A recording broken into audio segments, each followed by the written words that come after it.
Hello friends, आज आपण अजून एक नवीन क्वेश्चन बघणार आहोत.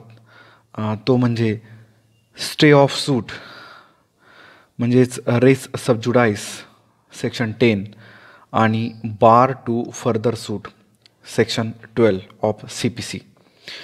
या दोघांमधलं आपण रिलेशनशिप समजून घेणार आहोत. तर आधी आपण स्टे ऑफ सूट म्हणजेच रेस सबजुडाइस या कन्सेप्टबद्दल डिस्कशन करूयात सेक्शन 10. तर जसं की आपण या आधीच्या व्हिडिओमध्ये पाहिलेलं आहे, section 10 declares that no court shall proceed with the trial of any suit in which the matter in issue is directly and substantially in issue in a previously instituted suit between the same parties or between parties under whom they or any of them claim litigating under the same title, and the court before which the previously instituted suit is pending is competent to grant the relief sought. हे आपण बघितलं की section 10 काय आहे. तर अजून एक याच्यातला सेकंड पॉईंट बघूयात. It does not preclude a court from passing interim orders such as grant of injunction or stay appointment of a receiver. त्यानंतरचा पॉईंट आहे section 10 applies to suits and appeals. त्यानंतरचा पाचवा पॉईंट आहे section 10 starts with no court shall proceed with the trial of any suit. Sixth आहे it prevents to court from proceeding with the trial. तर हे सगळ्या महत्त्वाचे points आहेत stay of सूटमध्ये. तर बघूयात अजून एक महत्त्वाचा यामधला पॉईंट, ऑब्जेक्ट काय आहेत स्टे ऑफ सूटचे. To prevent court of concurrent jurisdiction from simultaneously entertaining and adjudicating upon to parallel litigation. Second, to confine a plaintiff to one litigation. Third, to protect a person from multiplicity of proceeding and to avoid conflict of decisions. Fourth, to avoid inconvenience to the parties. हे चार प्रकारचे आपण object बघितले. त्यानंतर या ठिकाणी stay of सूट हा word वापरलेला आहे. नो बार टू सूट म्हणजे या ठिकाणी बार नाही आहे, सूटला स्टे आहे. It does not bar the institution of a suit but bars a trial if certain conditions are fulfilled. The subsequent suit therefore cannot be dismissed by a court but is required to be stayed. Stay करणं या ठिकाणी अपेक्षित आहे कोर्टाने. आता आपण stay of suit ही concept पाहिली. यामध्येच आता आपण सेकंड बघायचं आहे. ती कन्सेप्ट म्हणजे bar to further suit. Section 12 of C P C deals with bar to further suit. याआधी आपण सेक्शन 10 स्टे ऑफ सूट म्हणजेच रेस सबजुडाइट डिस्कस केला. आता आपण bar to further suit discuss करणार आहोत section 12 of C P C. तर बघूया की bar to further suit section 12 काय सांगतो. It says where a plaintiff is precluded by rules from instituting a further suit in respect of any particular cause of action, he shall not be entitled to institute a suit in respect of such cause of action in any court to which C P C applies.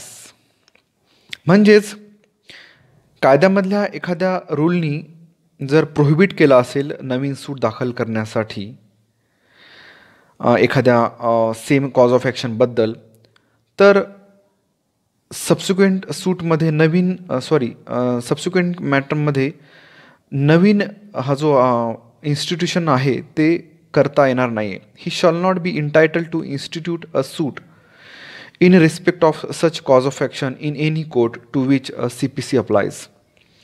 आता ते rules कोणते कोणते आहेत ते बघूयात. Rules precluding institution of further suit in respect of same cause of action, जे की C P सीमध्ये दिलेले आहेत. फर्स्ट आहे सेक्शन 11 रेस ज्युडिकेटा, जो आपण याआधी डिस्कस केलेला आहे.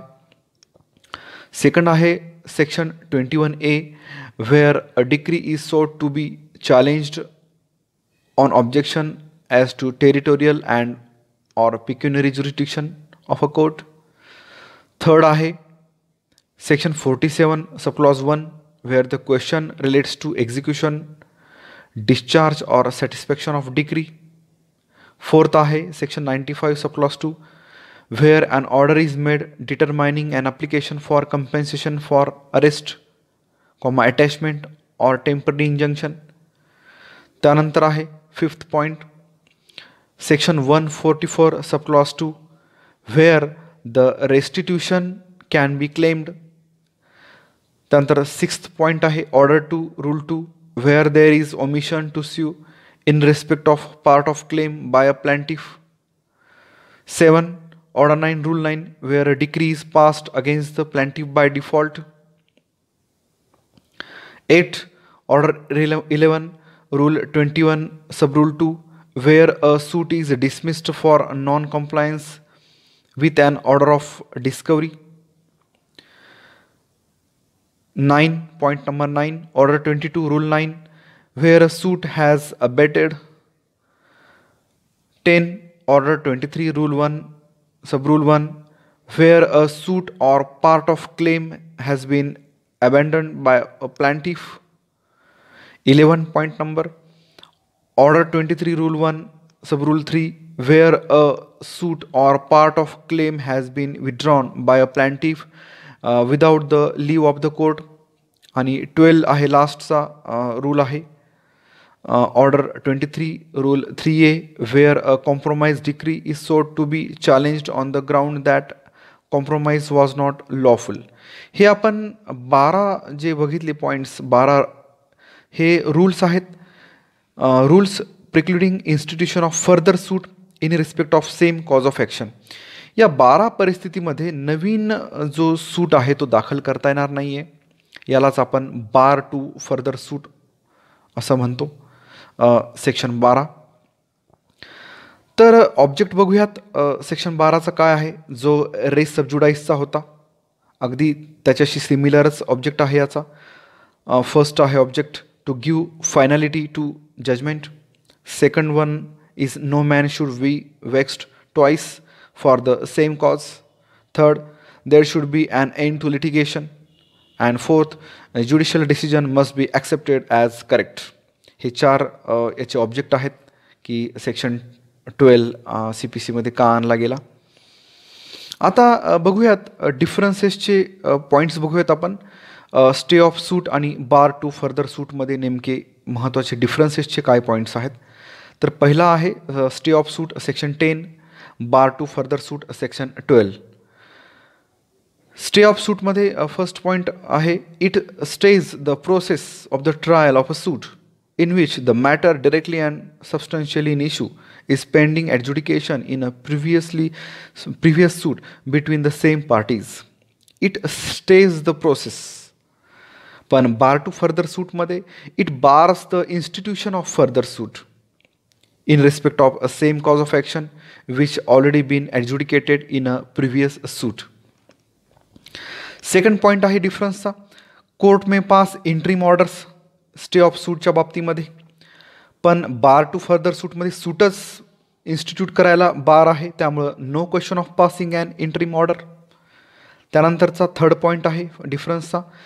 Section 10 starts with no court shall proceed with the trial of any suit. No court shall proceed with the trial.